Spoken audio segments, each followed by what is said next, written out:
Hi, I'm Eric Crane, the founder and president of WorldLink Associates.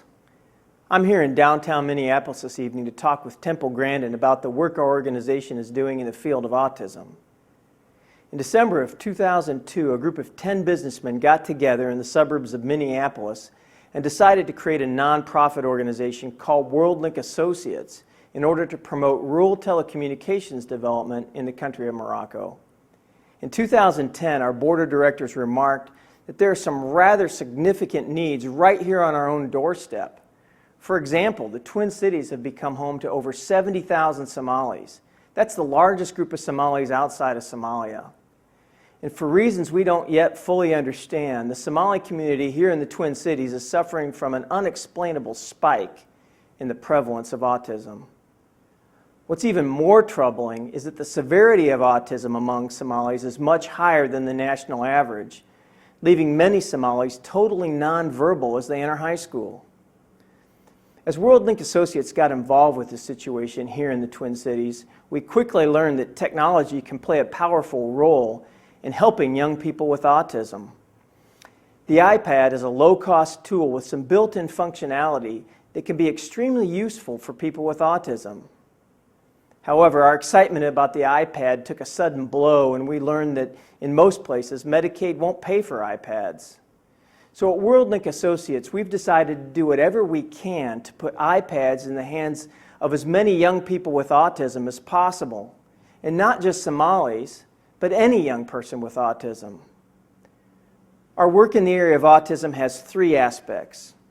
First of all, we're conducting scientific research on the iPad to help us better understand how to use it more effectively as a tool for people with autism so that we can get beyond simply using them for self-stimulating activity, otherwise known as stimming.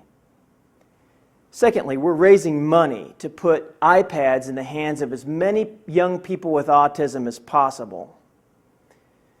And finally, we're working with schools to train them how to use the iPad effectively for students with autism. So this evening, I have the opportunity to talk with Temple Grandin about the work that we're doing in this area. As you know, Temple, the Twin Cities has become home to the largest group of Somalis outside of Somalia, with over 70,000. And one of the issues that the Somali community is facing is that there's an unexplainable spike in the prevalence of autism right now. Probably even more importantly than the spike in prevalence is the severity of autism. The severity of autism in the Somali community is much higher than the national average, rendering a lot of young Somalis totally nonverbal by the time they reach high school. Do you have any thoughts on either the prevalence or the severity of autism among the Somalis here in the Twin Cities? Well, we had a big discussion at dinner. You were telling me like 1 in 25 had speech delays and ended up either nonverbal or partially nonverbal. And we had a big conversation about possible agents might be poisoning them, like a skin cream that has mercury in it, tuna fish that might have mercury in it. We also discussed all the bug spray they're using for bed bugs, and some of that product may be from China that may be poisoning them. These things need to be sent out to a lab and tested. You know, you're going to have to go get these products out of these Somali stores and send them into a lab and test them, find out what's in them. Temple, do you think it's possible for these nonverbal Somalis to learn how to communicate? Well, yes, they can learn to communicate with things like the picture exchange system, where they can push icons, you know, point icons either on a cardboard book or on an iPad to ask for things. And that can give them a means to communicate. And one advantage you'd have on something like the iPad is when they touch an icon, it will speak for them. Like if they want a drink of water, they can push the drink of water. If they want to use the bathroom, they can push that. How can a tool such as the iPad help them learn how to communicate? Well, I think one advantage the iPad has is a lot cheaper than a lot of the dedicated devices. You know, as funding gets more and more tight, we've got to figure out how to do affordable things. So what are some other features about the iPad that make it particularly useful as a tool for people with autism? Well, the iPad can replace a lot of big cardboard books, replace some other very expensive devices, but I want to emphasize it's not a replacement for teaching. This is the thing I learned with my cattle handling stuff. When I first started on cattle handling design in the 70s, I thought I could fix everything with equipment. I found you can only fix half of things with equipment. Temple, that's a really important point. As we move forward with this work, we need to remember that there's no replacement for good teaching. Technology will never take the place of a great teacher. As you know, one concern that people have about the iPad is that it's not a dedicated communication device.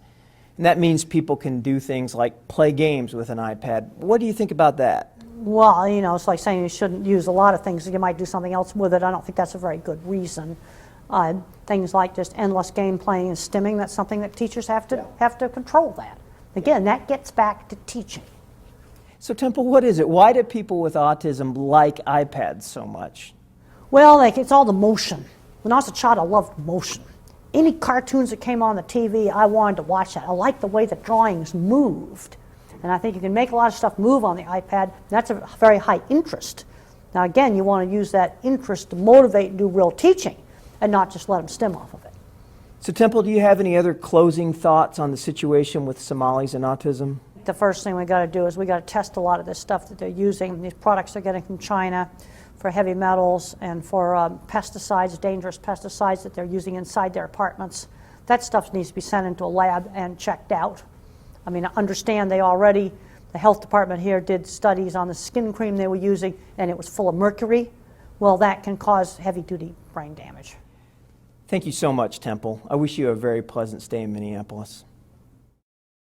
If you'd like to get involved with the work that WorldLink Associates is doing to help put iPads in the hands of young people with autism, please visit our website at www.worldlinkassociates.org or give us a call toll-free at 866-899-8028. Thank you.